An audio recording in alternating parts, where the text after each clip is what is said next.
butterfly house is one of our favorite displays here at the Flower and Garden Festival. It certainly is popular with guests. They love to come here because you can actually see the butterflies sipping nectar, basking on on leaves, soaking up the sun, and you can see them emerging from their chrysalises. So we have chrysalis houses here.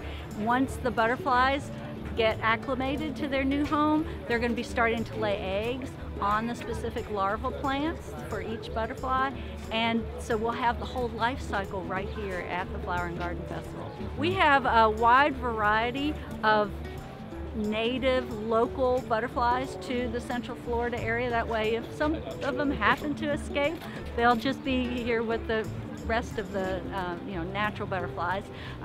We have everything from monarchs to zebra longwings, buckeyes. There must be a dozen or 20 different varieties. Some of them are here. They may not all be here at the butterfly house all at the same time. So it's kind of a fun scavenger hunt to look and see which ones you can find. If you come back again, you may see completely different ones. It's been a really great year for flowers with the weather that we've had. And we tried to